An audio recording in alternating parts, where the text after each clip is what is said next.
Previously on Dudes and Brews. Dad looks at me and goes, "You think you can do that?"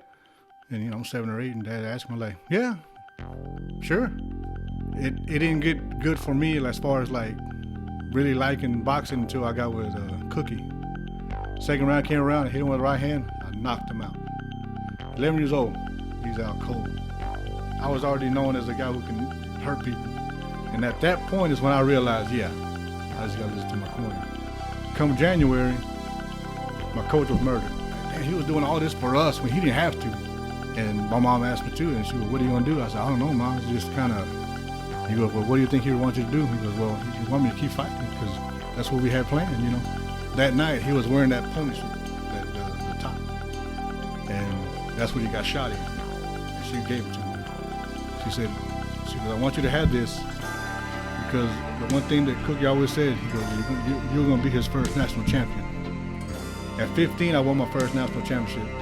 In 1990, was my first shot at the U.S. championship. I'm not trying to knock these people out. They just, it happens. So now I'm in the finals. Finals, they go to the Broadmoor, big badass hotel. So the day before, they put everybody up, and that's the first time I saw Oscar de la Hoya. Warning, this podcast, website, and associated social media accounts are intended for audiences of legal drinking age. We do not advocate overconsumption or the abuse of alcohol. Never drink and drive, drink responsibly, and please remember to always take what we say with a grain of salt. After all, we are just some dudes with some brews.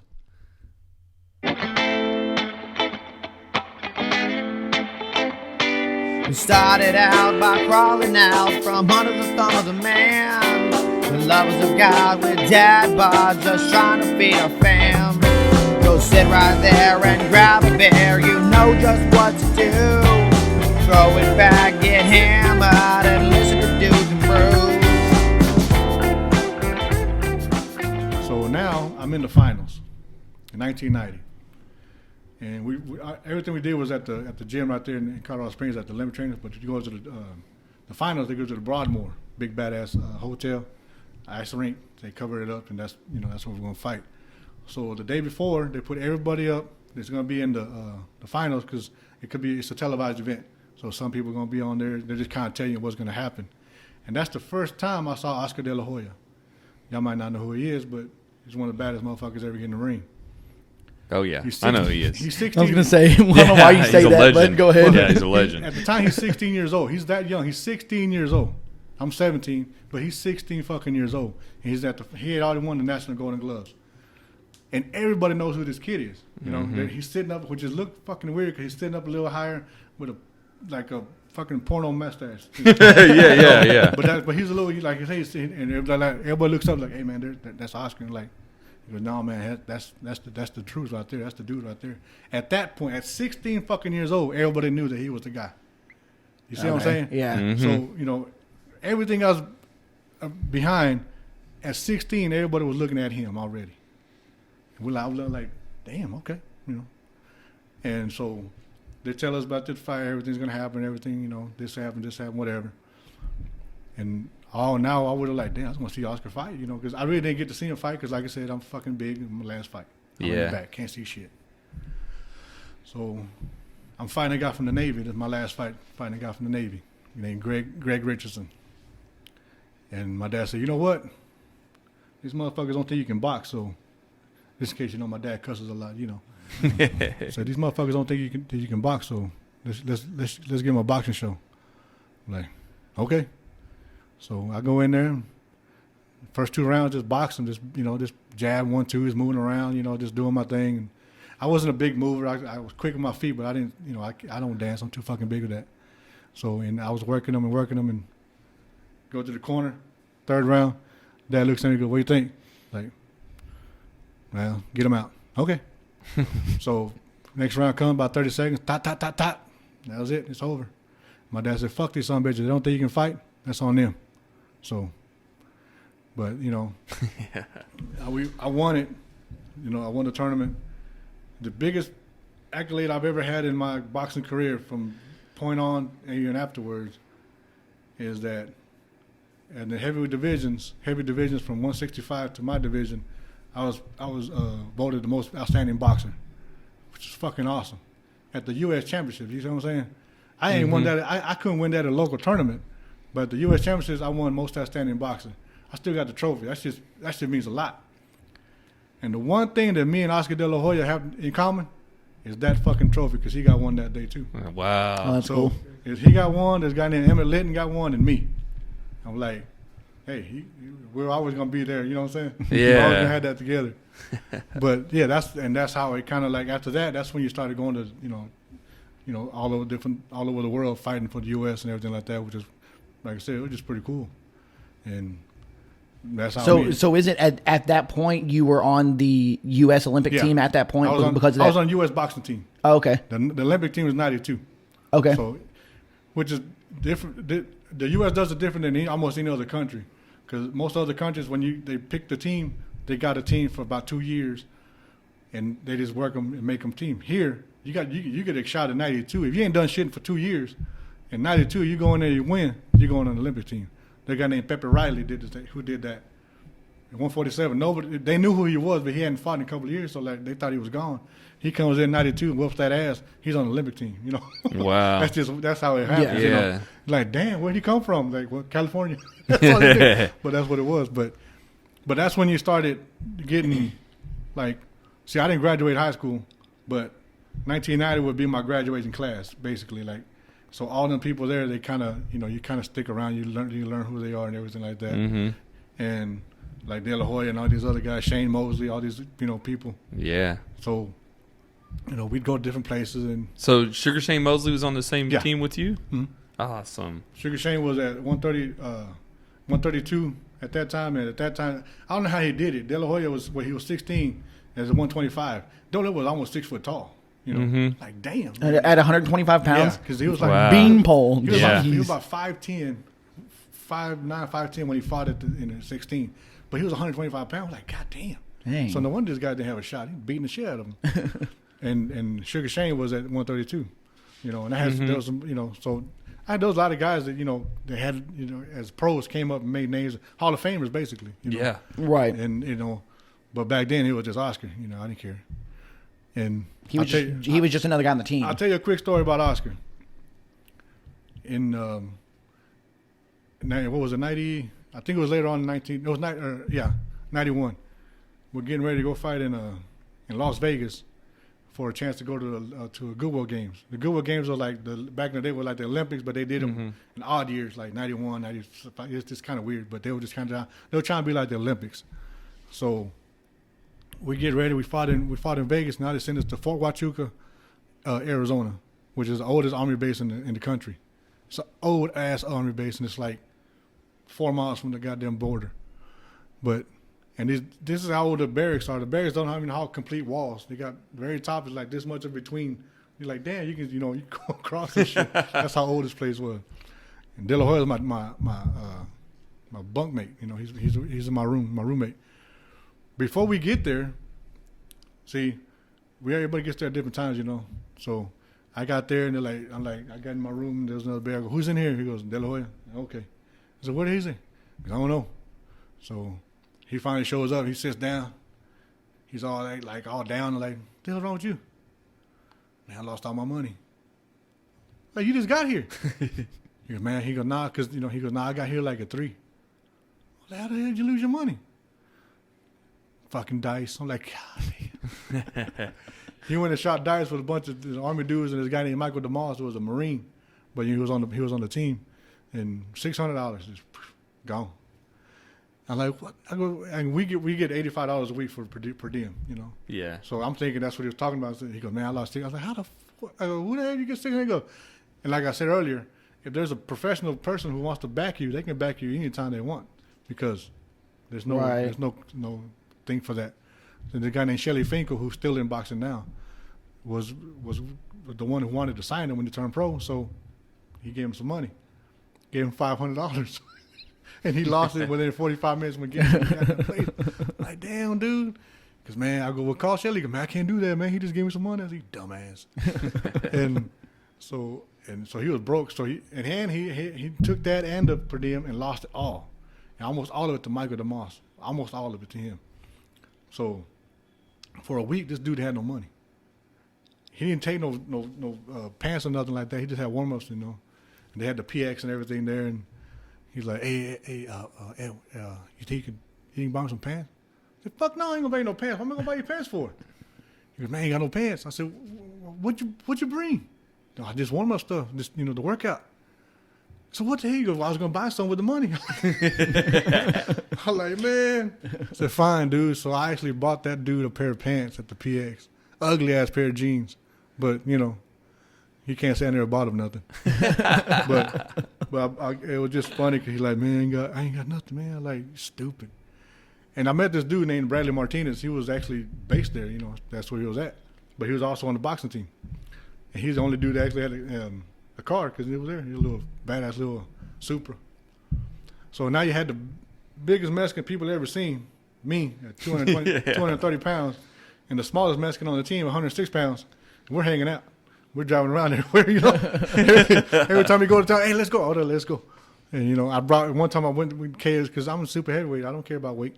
Went to KFC, got me some chicken because I like chicken. Brought it back to the room. I'm eating that chicken. I threw it in the trash. And that Hoya over there watching, he go, man, you going to give me this? I said, hell no. I said, you got any money? Nope. Well, you can't eat. Yeah, that's fucked up, man. That's what it is. That's why I got my nickname. This dude named John Bray named me Oso, which means bear. He said, man, Oso, that's cold, man. I said, did you got any money? He go, well, should have had it. Throw that shit away, went to the restroom because he only got one restroom at the end. Come back, that somebody's pulled that shit out. Thought he was scrap. I like, you fucking scavenger. What are you doing? Man, that shit smell good. But yeah, it was a good times, man. But yeah, I got my nickname because there's a guy named John Bray. He was a heavyweight from Van Nuys, California. Looks almost like me. We're both big dudes, you know. And he's half Mexican. He looks like, and the trainer, the coach named Roosevelt Sanders. He's an old school coach. I think he was Army or Marines, one of them. Every time he see me, hey, Bray, John, Escobedo, Jay Bray, and John finally said, that's Oso. That's how you going to tell us apart. That's Oso. I'm John. That's Oso. Oso? What the hell is Oso? That's a bear. He goes, okay, that's the bear. Like, the fuck? I didn't even, what the hell? And I didn't think it was going to stick because it was just at that place. And after that was it. That was my name. Everywhere I went, what's up, Oso? Like, oh, what's up, man? I'm like, damn. But it's kind of weird how things stick, you know. Did they start calling? When did they start announcing you as Oso? They did they call you Oso or Bear? No, Oso. That was when I turned pro. That's when I kept the name because they even asked me, "You got a nickname?" I said, "Yeah." They said what it was. I was, "Yep, okay, that worked." So that's how I did it. But yeah. So how old were you when you actually did go pro? 1992. So I was 21. 21. So did you do? So you fought for the U.S. national team, the Goodwill Games. What made you not go to the Olympics and actually go pro instead? Well, no, I tried out for the Olympics because the reason I stayed around till 92 is because I was trying to make the Olympic team. Okay. And like I said, it's different here. So I was considered. What happened was from 1990 to 92, there was two super heavyweights that they depended on, me and Larry Donald. Okay. All right. And whenever there was a big international tournament, they would send him or me. That was it. You know, and I was like, after a while, not to be bragging, but it's like, dude, send somebody else. What the fuck do you got to just send me and Larry? You know, because other guys at the smaller weights, they would send different people. But it was just me and him. Like, I was sick of going back and forth. And they're like, man, just, you know, so whatever. So finally we get to 1992. We get to the finals at the U.S. Championships this time. In 1991, I couldn't compete in the finals because I hurt my hand. There's a guy came in, I threw a jab, and it cracked all my little bones right here. Mm-hmm. And it just kind of, I didn't know at the time, but as soon as I hit him, I just put my hand down, and I knocked his ass out with him right hand just to make sure he fell down because I couldn't do nothing else. But then I had to be pulled out because my hand was messed up. But, you know, I had already made my mark, so I was still on the boxing team. So in 92, we go to the Nationals, and we're in Colorado Springs again, and we get to the final, and I'm fighting Samson Pua again, the one that got disqualified at the juniors. But now me and him are friends. We're real good friends. The year before at the U.S. Olympic Festival in L.A., we beat the shit out of each other. Like, damn. He dropped me. Nobody's ever dropped me. He's the only person that ever dropped me. I dropped him, and he dropped me. And we beat the fuck out of each other. Like, I mean, everybody loved to fight. And we get done, like I said, we're friends already. And we're at the UCLA campus. That's where we're staying. So we got to walk from where we're at to the dorms, which is about half a fucking mile. And we're sore as hell. We're walking like this, just like, oh, fuck. And I looked at him, I said, I feel sorry for you. He said, why? You got to fight tomorrow. I'm, like, I'm done. I go, you beat me. I'm done. He goes, damn, that's fucked up. I said, and see what they did, you know, because anytime you go to a tournament when you already got ranks of 1, 2, 3, and 4. Oh, yeah. Okay, they had Larry ranked number 1. That me number 2. They had this guy named a Marine, I can't remember, Archie Perry, number 3, and Samson number 4. So in anytime you do a bracket, you go 1, 4, 2, 3. Mm-hmm. Everybody else is 1, 4, 2, 3. Everybody else, except the super heavyweights. They had him fight Archie and me fight Samson. You see what I'm saying? So they had you not fighting number 2? They had number 2? They had me fighting number 4 and Okay. him fighting number 3. Yeah. Because of the rank. We looked at it and we're like, that just showed right there that they wanted Larry the better shot at winning. Yeah. You see what I'm saying? Because even me and Samson looked at each other like, man, that's fucked up. You know, because he was supposed to fight Larry, and then I was going to fight, because, you know, that's everybody else was paired the same way. And unlike, at that time, we weren't smart. We just beat the shit out of each other, which was not really smart considering he had to fight the next day. And he looked like shit the next day because he couldn't do nothing.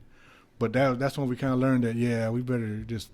So we got to the finals in '92 with the U.S. Championships. I'm in the finals. He's in the finals. We sit down, we talk. We're like, hey, you know we don't make the trials, right? He goes, yep. Because that's what we're trying to do, make the Olympic trials. Yeah. He said, because first and second, and Larry's already going because he went. So I said, we made the trials. He goes, yep. So what do you want to do? Just go in there, spar a little bit. Just, you know, don't hurt each other because there's no sense in fucking ourselves up. When the real guy is the guy we're looking for is Larry. Okay. So we go in there and we just kind of move around, blah, blah, blah. He wins, you know, so I got second. Didn't give a damn. We're trying to get to the trials. We get to the trials. It's in Worcester, Mass. And this is, of all these years from 90 to 92, I have never fought Larry Donald, ever. Kind of weird. I finally get to fight him, okay? And in 1992, the Olympic Committee decided to change the way they score, which fucked everything up. Because before, they were scored by watching the fight. Who was winning, 10-9 round, whatever, you know what I'm saying? Who was winning the fight. Now, they got these little fucking computers where they're hitting buttons like a goddamn like game. Combi strike. Yeah. But now they're seeing if there's 5 judges, if 3 of them don't hit it at the same time, it doesn't count. So they're watching it. They hit it within 1 second of each other, then it counts, okay? At that time, I didn't know this, but they weren't counting body shots. Which is, like I said, how the fuck? That's a punch. I don't get it. Yeah. That's my point. My point exactly is like, okay, this is not boxing no more. This is a fucking arcade game. Right. You know, and they did it in 92. They didn't give us a shot to, like, get ready for it, like in 90 or something. Right. And because up until then, it was just, you know, showing you to fight 3-5-2, whatever win. You know, you win 3-2, you win 4-1, which means the judges. Yeah. Right. You know, but now they changed the whole damn thing. It's like, the fuck? You know, my dad said, they're going to fuck you up. He said, because, you know, I'm not a volume puncher, you know. So that means that basically if you're not knocking dudes out, then you're probably going to be losing fights. Yeah, because during and I'll back it up, during the tournament, I fought this guy named Darnell Nicholson. They call him Doc. And I was losing the fight in the 3rd round. The only way I know it because one of the judges, we shouldn't have said this, but he was a friend of mine now because I've been going there a couple. He goes, hey, you're losing. And he told me the score was like, I think 14-6. I'm like, the fuck? But I wasn't having a good day that day, you know. But he just looked back. He goes, you're losing 14-6, like. And we heard it. So 3rd round, I went in there, just started punch, boom, boom, boom, boom, boom, boom, boom, boom, and I won. Okay. So, you know, so now we're at the trials. And I'm fighting Larry for the very first time. I'm excited. I'm like, here we go. And Larry fought like how y'all remember seeing Muhammad Ali kind of be bouncing around. And, you know, that's how Larry fought. Larry kind of looked like Muhammad Ali. He had that whole thing. They called him Ali because he was kind of like that dude. You know, but he knew I hit hard. He knew there's no way that he's going to let me hit him. because he's seen me in action. But I was throwing jabs all the time, boom, right there, boom, boom, boom, hitting him, straight right hand to the body. I couldn't hit his face because he'd back up, and he was probably about the same height, but the way he fought long. Yeah. So, it was hard to hit him in the face, but I was catching him. At the end of that fight, they announced the decision, they announced the score was 25-10. I was like, the fuck? And he beat me 25-10.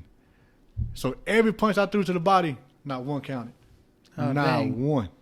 So we go to from now that was the trials. Now you go to the box off, which is like the last chance you got to beat the guy who's ahead of you. And I already knew myself. I was like, you know what? I can't beat him on scores. I can't. I go, and I can't catch him in 3 rounds because he's not going to let me. He knows me. He knows how I fight. So I go in the ring with the attitude like, I'm going to stay in the middle, and if he wants to fight me, we're going to fight. If not, then that's it. And, of course, he didn't want to fight me. So he wanted to fight because I was just standing there, and he just kept moving and kept dancing and stuff. So after that, that's when I turned pro because, I could have turned pro in 91 because the guy that I'll tell you about, Donald Curry, he was a former world champion, badass. They call him the Cobra. He came to the house to make a visit and told me that, hey, we'd like you to turn pro. And, hindsight 2020, everything, I probably should have turned pro at that time. But I wanted to go to the Olympics, 'cause Right. it's a dream that you see that you can almost taste because it's right there. Right. I'm just a poor ass Mexican from east side of McKinney, and here I am this close. It's like, shit, I got to give it a shot, And I knew that Larry was going to be the one that was going to I was going to get through or not. And, well, that's how it happened. But, yeah, I probably should have turned pro earlier, but, I wanted that gold medal. I wanted to be in Barcelona, with the Right. team. No, I mean, and I totally get that. As a United States athlete, that's what you want. Yeah, You want to 'cause be able to you represent your Yeah, country. I've been doing it all this time. It's like, here we are at the pinnacle. We're right there, this close. And like I said, when they changed the scoring, that threw me all off. That basically cost me the Olympics. Right. Because the way I fight, I always fought like a pro. That's what people always told me. So the way I fight, that was never going to be in my best interest, the way they're doing it. Because I'm not in here trying to throw volume punches. That's just, to me, it was always a waste of time. So how well did Larry do in the Olympics? Larry got beat, I think, his second fight. He was hurt, but he didn't say nothing. I wouldn't have said nothing either because, he got to go. But he hurt his hand in Fort Bragg because that's when they had the training center, well, the training for the thing. I was there actually too, but he hurt his hand and he just didn't say nothing. And in the Olympics, they don't send backups. They don't send the second place Right. guys. So it just. But he fought. I think he fought the first one, 1-1, and then the next one he lost. But it's just like I said. I wouldn't have said nothing either if I was hurt. Fuck that. Yeah. So at that time, it's 1992. You decide to turn pro. Yep. What happens from there? Like, how many fights did you end up having? As a pro, I had 14 fights. My record was 12 wins, 1 loss, 1 draw, 11 KOs. That was my record.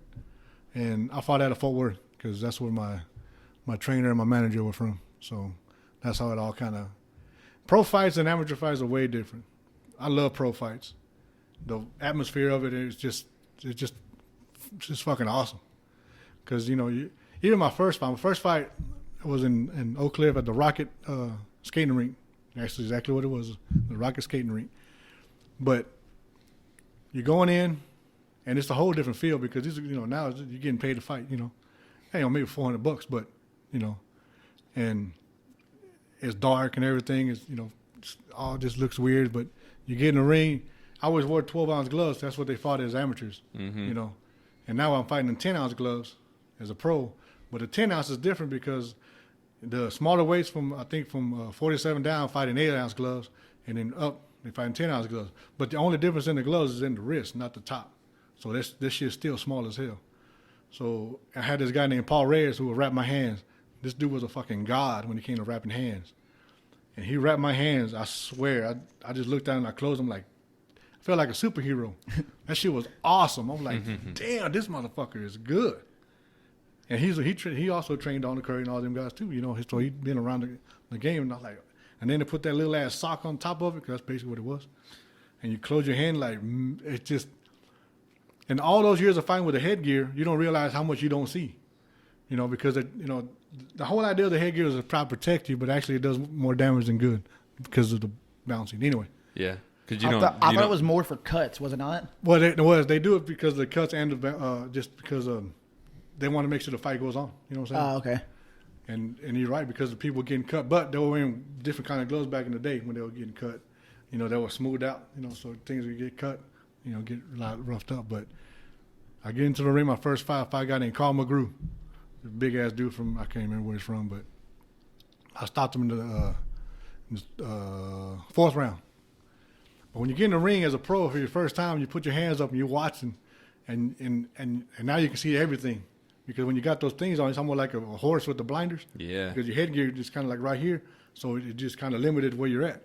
But now it's like, whoa, shit, you know, everything's there. And I knocked his ass out in the fourth round. What's funny about Carl McGrew is 3 fights later, he called my manager and wanted another shot at me. He went after that. He went and sparred with Lennox Lewis because Lennox Lewis was getting ready for a big fight, and he went to go help him out. So now he thought he was ready to beat me. He wanted, confidence. which was fucking weird because I've only had 3 fights. Now he wants to fight me again. He said, well, he called you out. He said he got you now. I'm like, the fuck, whatever. So we're fighting in San Antonio. Okay, San Antonio loved me. I'm a big ass Mexican heavyweight in San Antonio. Yeah, shit. That was my home ground. Yeah. That was my home ground. When they first saw me, and people were like, "What? Heavyweight Mexican? No." Yeah, you know. So I fought at the Holiday Inn, you know, right down the Riverwalk, and it was Carl McGrew. And this time I stopped his ass in the second round, so you know he wasn't ready for that shit. But yeah, but as a pro, the whole feeling is different, you know. And my stablemate was Paulie Ayala. He's a 2-time world champ, you know. But he came up the same time we did, you know. He took 6 years off, you know, came back and everything, got his head straight. But you know, it was just I always liked the pro ranks just because it was the feeling of getting in the ring and everything else, and the going to the actual place is just fucking awesome. You just feel like it's something different there, you know. And you're getting paid to fight, to knock somebody out, or you know, hopefully you don't get your ass knocked out, but you know. The first time I went the distance was a 6-round fight here in Dallas. I fought this guy named David Graves, and I can't believe that man took the kind of punishment he did. I beat this dude. I mean, shit. He kept on coming. Like, hey. But, you know, it was just my first loss. Well, my only loss was in Kansas City, which was a combination of when you have it was on the undercard of Tommy. What the fuck was his name? I was gonna say Tommy Gunn because that's what he was on Rocky V. Yeah, Morrison. that's what I was thinking. Yeah. Tommy Morrison. Yeah. Tommy Morrison. Tommy the Duke Morrison, because he was John Wayne's nephew, grandson. It was on his undercard, and I was fighting this Romanian dude, but I was a swing bout. At the time, I didn't know what a swing bout was. And the swing bout is you know, if there's time in between, you're gonna go in, you know, because there's a quick knockout or something. It's on TV. If there's something, then y'all be next. So I had to get ready early. So I got gloved up and everything, and they're like, hey, it looked like it might be, so you start warming up. No, not right now. So now you cool off again. Your hands start falling asleep because you got these, not only the wraps, now you got the gloves on, you're sitting there. Oh, shit, they might have a chance to give up, warm up. No, you sit back down.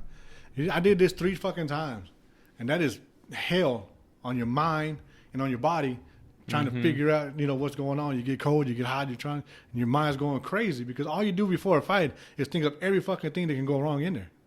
You know, at least that's what I did. Like this and this and this and this, and what am I do this? What am I gonna do when this happens? That's all that's going on. The last thing you want is more time. You know, when you're in the middle of it, and finally they're like, okay, let's go, and we're like, okay, we'll get in the ring, and it took me 2 rounds to just finally realize that I was in a fucking fight. That he was winning. He won the fight. The last round, it was a 6-round fight. The last round, my trainer looked at me and goes, well, just go in there and give me everything you got. Fuck it. He goes, just let it all out. And I did. We went at it. After the fight, I thought I lost. I thought it was a pretty close fight, but I thought I lost. And, you know, he won. But after the fight, you see him and me, his face was all fucked up. I mean, he was bruised back here, nose twisted, and cut back here. And I just looked like, well, not that I was pretty, but I just looked like me. And it was like, he said, And I told him, and the fact is, I made more money on that fight than I made on anything. I made $2,000 on that fight. And I go, damn, it's fucked up. I got beaten. I made $2,000 on this fight. It's fucked up because of the main event. Boxers get paid by the main event. Yeah. If the main event's a big main event, then it trickles down to everybody else. If it's a little main event, then that's all you get. So that's how boxing works. That's why when you get on nowadays you get on the card where like Canelo's fighting tonight, he's making $30 million at least $30 million. So if you're on the undercard of that, you get more money because you're fighting under Canelo. So you'll be getting, instead of your regular $25,000, you'll probably get $65,000 or $100,000, which that's what you want to do. But and that's, to me, that's the best thing about boxing is that the worst thing about boxing is everything else, is the business part, because it's ugly as hell. Professional boxing is nasty, but all you want to do is fight. Fighters fight. That's all they do. You can pay me $200, or you can pay me $1 million. I'm still going to fight the same way, because that's what we do. And until the day I die, I'm going to be a fighter. That's just, and I love every minute of it because I put everything I have in. Everything in life to me is a boxing match. Every fucking thing, because that's how I correlate life. Because for 20 years, that's it. That's all I had was boxing, and I don't regret it. I hate the way it ended, but there's nothing I can do about that. So how did it end? Walk us through that. Well, I had in '95. In '95, I was in a boxing match, got done with it and everything. I won, and afterwards, I was married, at the time with my first wife, and every once in a while I look around like I see lightning or something. It's like sunny, bright day, I'm like, you see that? She goes, what? Oh, never mind, because I figured she didn't see something. And I kept on sparring and stuff, and I had a fight coming up. Like we had already set up another fight, and I told my trainer, I said, hey man, I gotta get my eyes checked, man. I go, something's going on. He said, for real? I said, yeah, I was on. I seen shit, I go, I'm seeing stuff nobody else is. He said, all right, well, so they made me an appointment. And it was crazy about the doctor is that I got to the appointment. He goes, so what do you do? I said, I'm a fighter. He goes, okay. He comes up. He's on one of the roller wheels, He got this little light thing. The little thing goes in there and looks in my eye. Rolls back to his desk. Boom. Cancel everything. I'm having surgery at 4 o'clock. I'm like, damn, what happened? He goes, you. I'm like, what? He goes, you got a detached retina. I'm like, oh, shit. And my right eye, I'm like, oh, okay. I didn't know, so that day, they sent me from there to the hospital, get ready. Boom. Next thing I know, I'm wake up sideways and I see my uncle and my dad like, the fuck just happened? And, they covered up that eye. And about a year and a half later, I went back to fighting because I still got one good eye. Fuck it. And, my manager's name was Scott Sherman. He's like, hey, we'll keep an eye on you, make sure, but if you want to give another crack at it, let's go. So we did it again.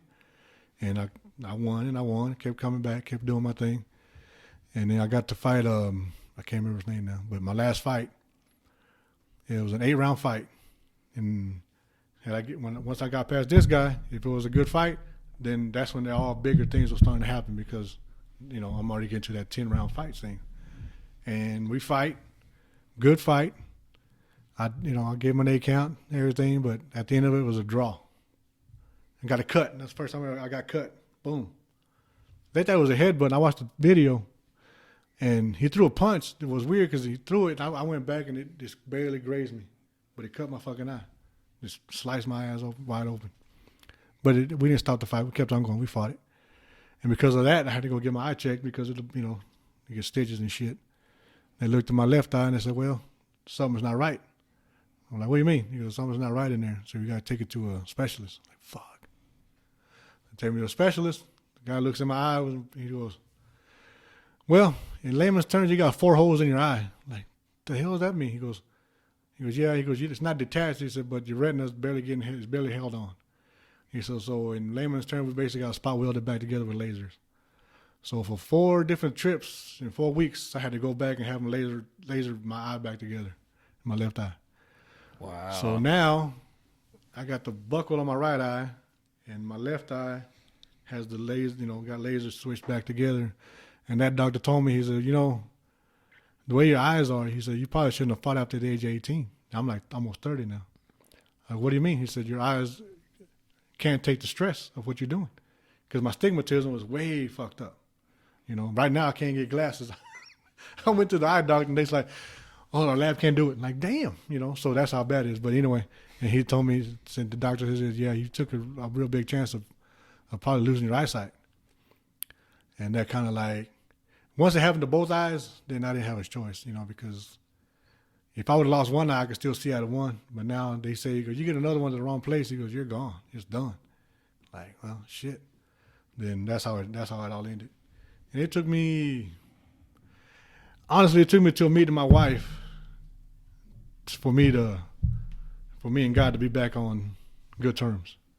Because I just couldn't see, you know, how everything I done from the age of 11 years old, everything I did was towards one thing.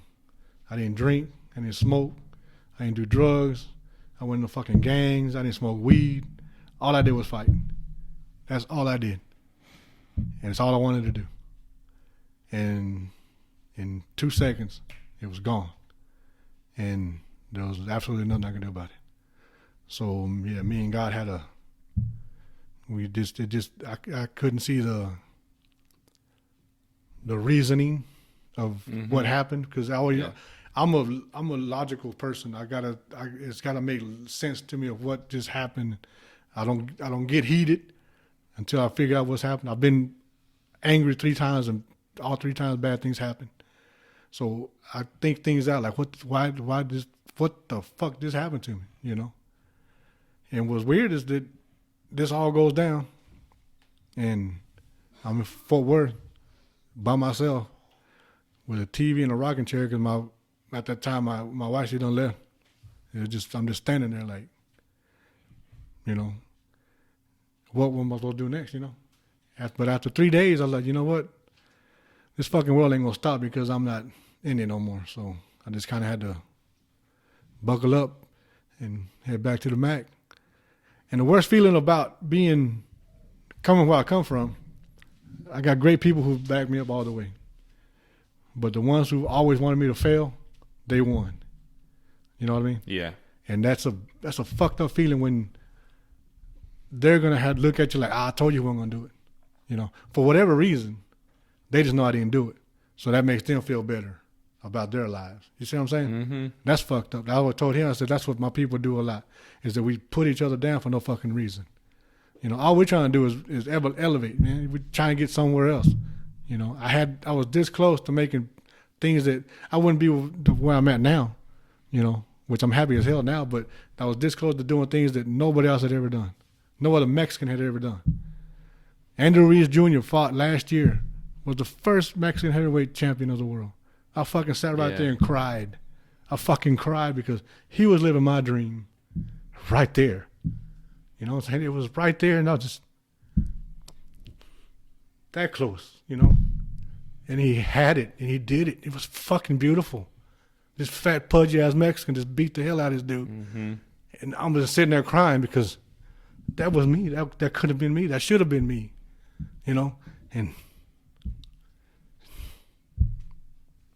it just, you know, it's that part sucks. But I was real happy for him, you know, because damn, you know, to this day on, he'll be the first Mexican heavyweight ever in history. You know, my dad always tells me, Mijo, you put your name in the books and they're never going to forget you, which is true, you know. Yeah. You know, my name's in there, you know. But that moment right there, he'll never forget that moment. He will never have to rethink about anything that happened at that moment, you know. And I swear to God, I was by myself. I text my wife, and I said, he did it. He fucking did it. And she called me, and I started crying. Like, I said, that's the dream. That was the dream that I had. That was right there. You know, when he did, I was so fucking happy for him. And in the back of my head, it's like, fuck, you know, because a trainer out of Louisville named John Long, he passed away not too long ago. But every time he saw me, he goes, that right there should have been the first heavyweight champ right there. He goes, you were the guy. He goes, you should have been it. You should have been it. He goes, I seen you fight, man. You had it all. You had it all. And it fucking makes you feel great, you know, but it's just, you know, it's the afterwards, you know what I'm saying? But, You know, it wasn't a pipe dream. You know, it wasn't like, oh hell, you think, you know, I was that close to being in that area, you know, and that's a feeling that's good and bad at the same time when you know that there's nothing you could do, you know, and it's kind of, perspective is different, you know. I didn't get, this is weird, I didn't get 401k up until maybe 8 years ago. And for that one reason, that I've been at this job for 20 fucking years, okay? Right. And they offered this to me like shit, like a year and a half, 2 years into the job. And when he said it, you know, he said, hey man, you get 401k, man, you know, so you get ready for your retirement and stuff, you know. And when he said retirement, all I kept on thinking in my head, even though I know I couldn't, is man, if I sign that up, then I ain't gonna fight again, you know. In my head, I knew I wasn't, but my heart wasn't ready to give that up, you know. Yeah. Yeah, I still had that feeling that I got one more in me, you know, which almost every fighter does. And when I got with my wife, she goes, do you have it? I go, well, yeah, they offered it to me. I just hadn't got it yet. You know, why not? What are you doing? She goes, you need it. I was like, and I was like, well, babe, if I do it, then I'm basically saying I can't fight no more. And she looked at me, she was, babe, but you can't. And I was like, damn. Yeah. That hit me right there. I was like, yeah, you're right, I can't. And it just, you know, like, okay. So the next day I signed up. But even all these years later, I still was like, man, I got one in me. I know I got one more in me.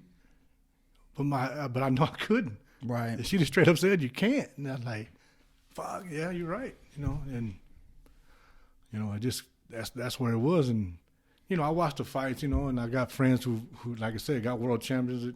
Derek James, you know Errol Spence Jr. Mm-hmm. That's his fighter. You know, Yeah. That's his fighter. You know, he's got him and he got one of the Charlo brothers doing big fucking things. You know, it's fucking awesome. You know, and De La Hoya, everybody knows where he's at. He's going to be in Dallas on January 2nd for his fighter and everything. You know, he still knows who I am. You know, it just, you know, I'm happy that I know these guys. At the same time, it's like, damn, you know, it was just, you know, if one thing would have went this way or that way, you know, it's always second guessing, but, you know, my eyes can't take the strain. What can you do? You know? What would you say to someone who their dream is being stripped away from them? You know, even to your younger self when that happened. Now that you've lived past that, it's hard because, you know, if your dream is something and it's just all of a sudden taken for whatever reason, you know, an accident or whatever, because all you're thinking about is why and why and why. And the fact is that you got to get past the why and just think of, you know, okay, now what? You know, what's next? Because you got to have a what next, or else you're still going to be in that moment. Yeah. You know, and that moment can take, well, hell, that moment can take your life if you don't pay attention to it enough. You know, I was never thought about killing myself, but I always thought about, like I said, the why is the worst thing you can ask yourself because there's no fucking answer. You know, but you got to get past that and say, okay, what's next? What are we going to go now? You know, and like I said, my logical thinking was, you know, this world's not going to stop because I'm in a bad fucking mood. You know, either I get back into it or it's just going to eat me up, you know. And I didn't drink and I didn't smoke or anything, so I wasn't going to sit there and drink my life away because it's just not what I am. It's just not what I am. You know, I was always scared to be a bad drunk, you know, because I'm always calm. That's the last thing I wanted to be, was that drunk that, you know, to start something or do something. I was like, no, that ain't me. I said, I'm always going to be in control of what I got. I mean, I have a lot, but I'm going to be in control of it because, shit, that's all I got. But it's never easy when, and I see it, you know, when it's just stripped away, you know. I watched that movie Friday Night Lights. It makes me cry almost every time when Booby Miles sitting in the car with his uncle. What are we going to do now? That's all I did. And I'm just looking at him like, exactly. You know, and when you're that young, 18, 19, 20 years old, you know, I was almost 30, but when you're that age and all of a sudden it's just boom, what now? You know, because all you had before that is that, you know. And everything other than if you don't deal with it, then every time you see somebody else get better or do better, all you're going to do is look at yourself like, that should have been me. That should have been me. It's just, you know, you can't live like that because you won't go nowhere. You won't do nothing, you know? Yeah. I thought it was awesome. You said when you stay in that moment, it'll kill you. Stay there till you die. Yeah. So you can't just stay there. It will eat you up. Yeah. And if you don't find a reason to get out of that moment, or you know, your loved ones, your girlfriend, boyfriend, whatever, your moms or something to give you a reason to get out of that, it's hard to get out of there because, you know, everything you did is for that. Everything you've done is for that moment. Every fucking thing you did. And all I did was fight. That's all I did. I didn't have no vices. I didn't have nothing. I fought. That was my only fucking vice that I fought. And I was good at it, you know. And it's just, you know, and it's, like I said, it's to this day, it's still painful, you know. I got Cookie on my back because he one of the best things that ever happened to my life, other than my parents, to show me that, you know what, you could be something at this, you know. You know, confidence is fucking the most important thing you can have, other than the skills you got to be able to get up in that ring. You know, because there you are, naked as a fucking jaybird, to let everybody see what you are or what you're not. And if you fight like shit, then what you gonna do? You're gonna come out looking like a, you know, everybody looking at you like, damn, what, you know, we just paid for that, you know what I'm saying? Mm-hmm. But it's just, you know, it's like I said, it took a while, but you can't dwell, you know, because that's all you're doing. That's all you're doing. And like I said, when I seen Andy win it, I was fucking excited, happy, sad, all at the same time. You know, but it was just, it was this fucking awesome little fat ass kid just jumping up and down because, damn it, he just did the biggest thing in the world. Right. In front of the whole fucking world on Madison Square Garden. I mean, damn. Huge underdog, too. I mean, big time. Everybody counted him out. You know, Ali Frazier was there. You know what I'm saying? You're there. You just beat the fuck out of this Greek god, you know, which I love that part. You know? Because Andy was 6'2", 260. You know what I'm saying? I was 6'4", 248. You know, so it's like, but it's like I said, it's just boxing one of those things that you got to be in your own. And, you know, it's a solo event, you know, just you and that guy. But if you don't have people around you that can keep you going, you know, it's not good for you, you know. Best thing, like I'll tell people all the time, the best thing about boxing is just you. If you get your ass kicked, more likely it's your fault. You know, in football, everything else, you know, you could have the best game of your life and still lose by 30 points. You know, and be like, damn, boy, you hit 125 yards. Yeah, but you lost. What the fuck does that do? You know what I'm saying? If I have a damn good day, more likely I'm gonna win. You know, if I'm on my game, I'm gonna win. If I'm on my game, he beats me. That's one bad son of a bitch. Gotta give it to him. You know, right? You know, and like it's just like I said, everything in life to me is boxing because that's how I live it. And like I said, I'm still a fighter. I'm still a champ. Because people who know me, people who grew up with me, have told their kids, you know, about me, because they're still in the hood. Hey, man, you can make it out of here, man. I knew this guy back in the day. He got, you know what I'm saying? Yeah. That's me. You know, I made it out. You know what I'm saying? I'm still here, but I made it out. You know, they can still see me, you know, in their lives. Like, yeah, you know, he can, you know, he did it. You know, he didn't drink. You know, he didn't have to go around doing drugs or being in a fucking gang. But, you know, he was right here in the same place that you were. So they can tell them people that, and it's a true fucking story. You know what I'm saying? Yeah. Where's he at now? Shit, he lives all the way behind the goddamn school. Go talk to him. You know what I mean? And that's a beautiful thing. That's a beautiful thing. That is beautiful. Because, you know, at the end of it, like I said, I've seen a lot. You know, I've done a lot. Being able to see the world because I could fight was beautiful because, you know, ain't no other way I was going to be able to do that. You know. But where I come from is always, you know, I'm always the East Side McKinney guy, you know, because that's where I was at. Where everything that happened to me was because of that, and it stays with you. You know, you don't forget it. And like, you know, I said, dude, we're masked up. I can't tell people just with looking at them sometimes. We're masked up. Hey, what's up, champ? Just want to come say hi to the champ. My wife's like, damn. I said, he goes, who's that? I said, I see him every once in a while. He always, every time he sees me, he walks up to me. I go, yeah, makes you feel good. Shit, who wouldn't? Mm-hmm. You know, fucking Walmart. And that's the thing. If you see him walking around, make sure to come by and say, what's up, champ? Mm-hmm. Make sure to come by and say, what's up, champ? But Ed, I really appreciate you coming on, telling us your story. It is really inspiring because I come to see the trials that you go through, and you have to realize that You can't let those trials kind of bring you down. Nope. You have to kind of get back up on that horse and keep doing things. So I hope everybody else can take something away from that as well. But I appreciate you doing this with us, man. We'll have to do it again sometime. Thanks, man. All right, bro. Appreciate you. What else, cool? Yeah, man. Thanks for sharing. That was cool. I know exactly what the hell I was. That was really touching. I really enjoyed his message and him like getting a little emotional. It kind of threw me off a little bit. What did you think? Felt like I was on a roller coaster. Had the high moments, you know what I mean? Had the highs, had the lows. Really felt for him towards the end of it because it kind of ends bittersweet, but it was a lot like life. It's like, well, now reality sets in, back to reality, and on to the next, right? You're 100% right. And now that we're back to reality, I think we should crack open a beer and end this thing. So you want to go ahead and grab one? Oh, yes, sir.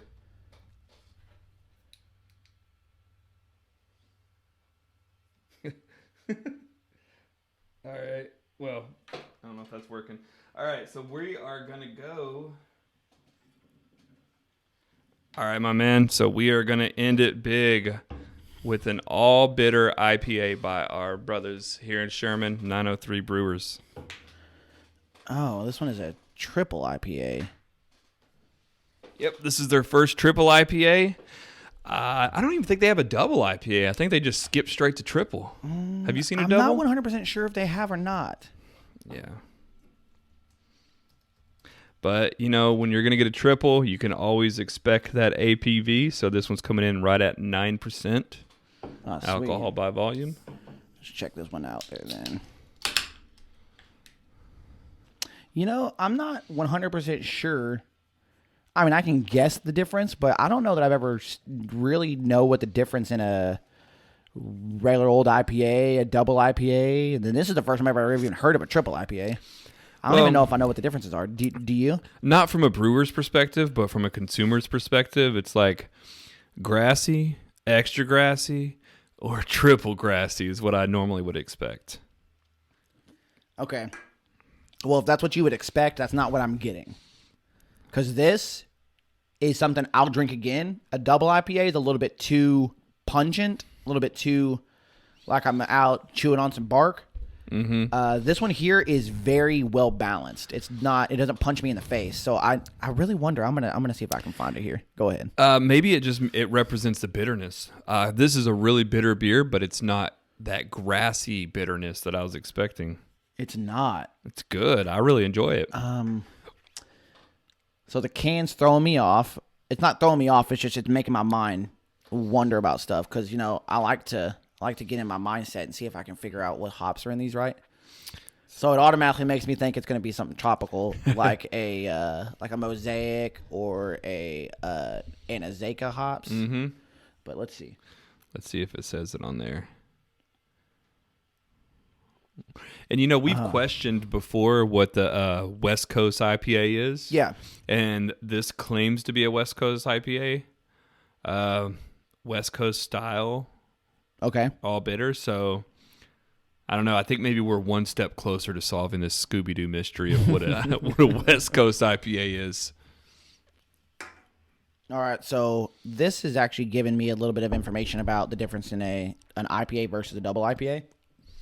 Oh, yes. Perfect. So this says, what is an IPA? An Indian Pale Ale is one of the most popular beer styles and often referred to as the backbone of the craft beer industry. IPAs have a long history.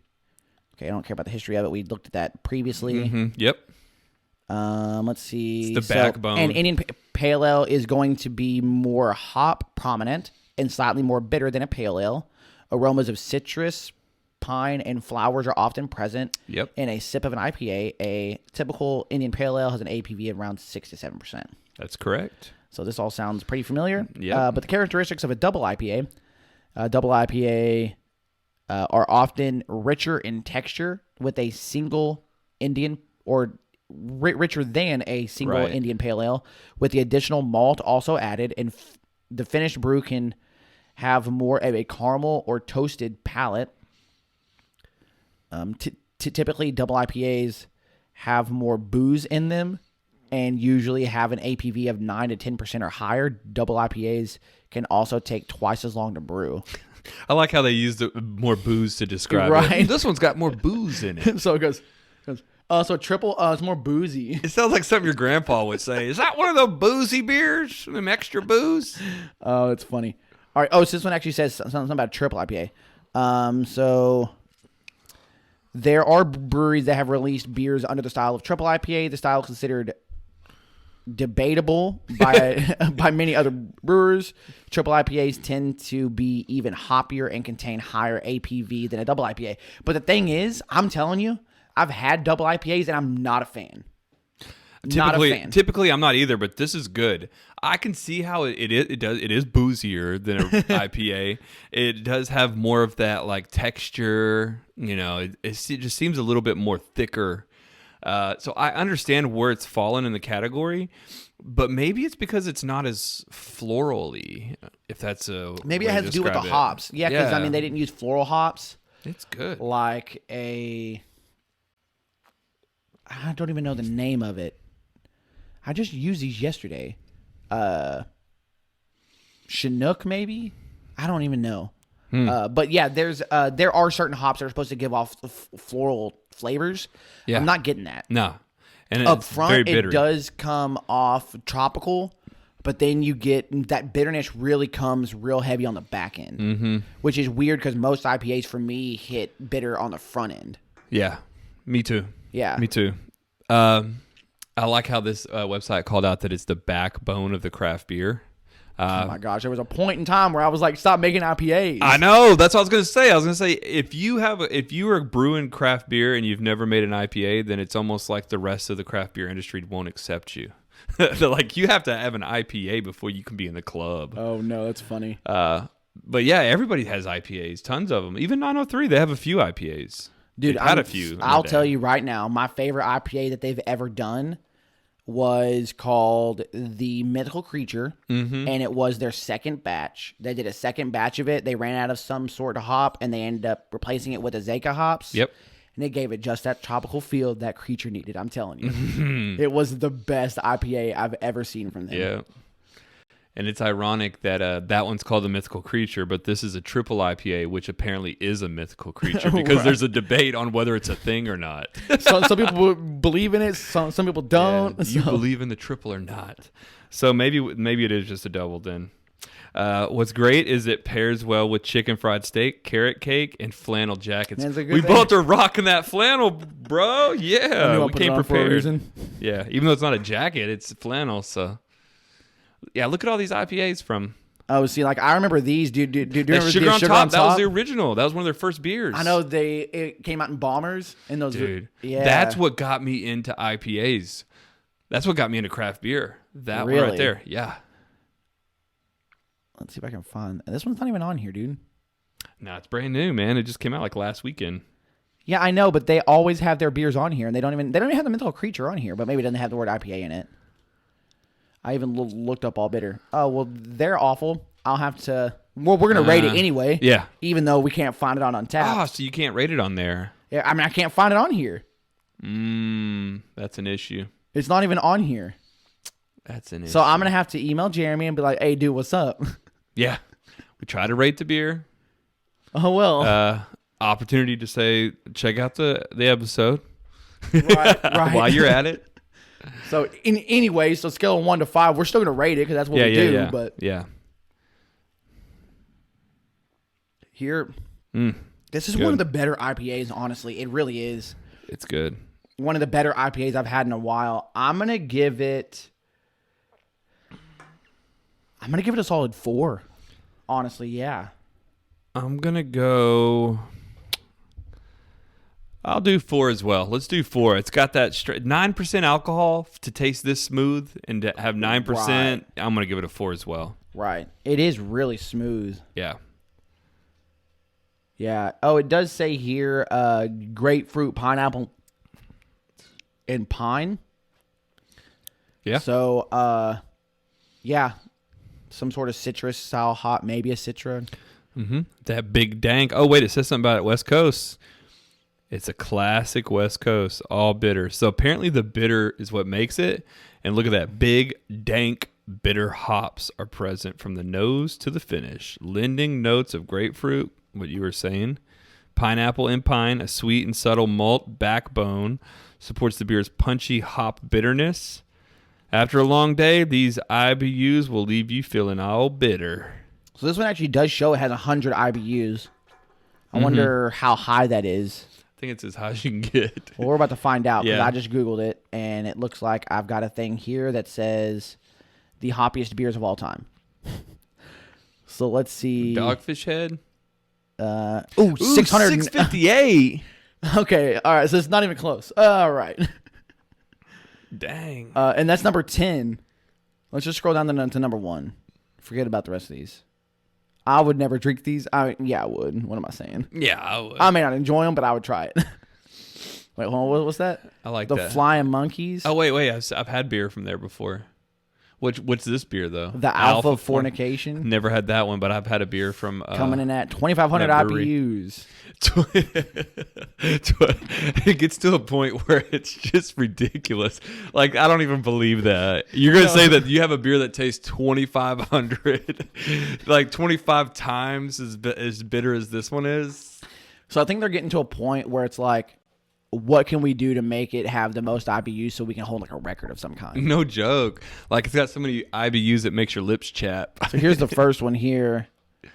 2,600. 26. That's just so weird. But to dude, me. I was at this gosh. liquor store, and they had someone from what's that brewery in Louisiana that we talked about the design before, and it has like an old style label. I know what you're talking about. It's not Commotion or something. Well, Commotion is one of their beers. I don't know what the brewery is, but Okay, yeah. but that brewery. Well, I was talking to her because she's like a marketing representative from them, Oh, and she was cool. there giving free samples of their beers.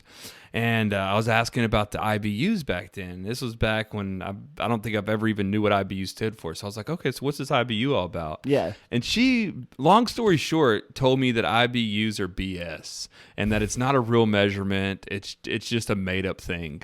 So it's like I kind of had that in the back of my mind when you were reading these like 2,500 numbers. Well, I mean, from a brewing perspective, and really, I haven't ever tried to look it up, so maybe I should. But Yeah. I know how to test for alcohol content. Right. I don't see anybody in any of the forums I read pretty much daily talk about how to test for IBUs. Yeah, it seems like subjective. Like you just taste it and go, that's really strong. That's 100. probably about 100. I'm going to throw 100 on that one. 2,600. I say 100 looks really good on a label. Let's just put it there. Maybe. I don't know. That's something we need to ask an actual brewer about. Right. Along with everything else that we don't know. Right. We need to make a list. But man, I appreciate everybody listening in and joining in again. I hope you guys enjoyed the interview. We'll make sure to get more people on so we can interview them, get more stories. We want to hear everybody's story. But yeah, I appreciate it. Make sure to go online to both Untapped and Instagram and follow us at _Dudes and Brews. But we're out. Peace. We appreciate you guys tuning in for another episode of Dudes and Brews. If you haven't yet, please subscribe to the show on Apple Podcasts, Spotify, whatever platform you're on. We're on there. We have a YouTube channel, Dudes and Brews. We would love if you would subscribe there as well. If you are subscribed and you want to help us out just a little more, unsubscribe and resubscribe again. It sounds funny and stupid and kind of obnoxious, all of the subscribing and resubscribing and stuff, but it helps in these little algorithms games for like climbing the charts, because again, we are organic and we are where we are because of you guys. Yeah, we really do appreciate your support. Shout us out. We really do love it when you guys interact with us, when you add us, mention us, put us on your stories, tag us, all that fun stuff, all the stuff the kids are doing. We like grabbing that stuff and we put it up for you guys. So we appreciate you so much. Keep having fun, drinking them brews, hanging with them dudes. Tune in next week for another episode of Dudes and Brews.